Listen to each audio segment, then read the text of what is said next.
guys, it's Mrs. Abbott. Don't go yet. Today we're going to read chapter 3, and we've been talking about the characters, and today I want you to, while I'm reading, draw a picture of the setting of the story, so where it's taking place.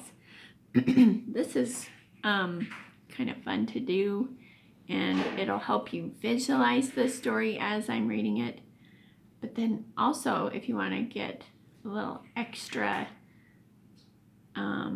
effort in, write down why you think the story took place in the particular place and time that you think it took place in. Like, what role does the setting play in telling the story? Okay, 6, 7, 8, 9, 10. Billy was doing push-ups in the deserted horse barn. He wasn't worried about eating the first worm, but people were always daring him to do things, and he'd found it was better to look ahead, to try to figure things out, get himself ready. Last winter, Alan had dared him to sleep out all night in the igloo they'd built in Tom's backyard. Why not? Billy had thought to himself, what could happen? About midnight, huddled, shivering under the blankets in the darkness, he began to wonder if he should give up and go home. His feet felt like aching stones. In his boots, even his tongue inside his mouth was cold. But half an hour later, as he was stubbornly dancing outside in the moonlight to warm himself, Tom's dog, Martha, had come along with 6 other dogs, all in a pack, and Billy had coaxed them into the igloo and blocked the door with an orange crate. And after the dogs had stopped wrestling and nipping and barking and sniffing around, they'd all gone to sleep in a heap with Billy in the middle, as warm as an onion in a stew. That is a setting that I'm already imagining. Guess who else is imagining it? My kitty. She doesn't think she'd like to be in that kind of onion stew with a whole bunch of dogs. But he hadn't been able to think of anything special to do to prepare himself for eating a worm. So he was just limbering up in general. Push-ups, knee bends, jumping jacks, red-faced, perspiring.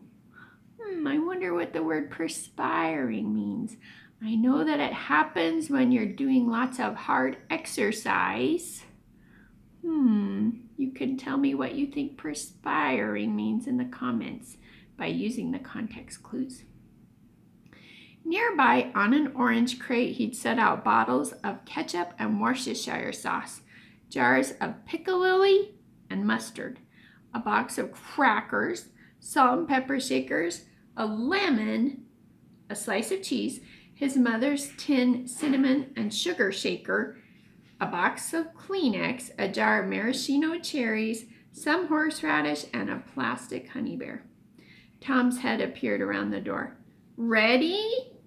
Billy scrambled up, brushing back his hair. Yeah? Ta-ra! Tom flung the door open. Alan marched in, carrying a covered silver platter in both hands. Sometimes when I skip a word and then I'm reading it, I think to myself, wait, I think I skipped a word because it doesn't make sense. So then I go back to the beginning of the sentence or the beginning of the phrase and read it over so I don't miss any important parts. Joe, slouching along beside him with a napkin over one arm, nodding and smiling obsequiously. That's a really good word.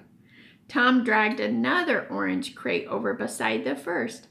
Alan set the silver platter on it. A chair, cried Alan. A chair for the monsieur.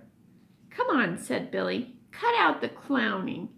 Tom found an old milking stool in one of the horse stalls. Joe dusted it off with his napkin, showing his teeth, and then ushered Billy onto it.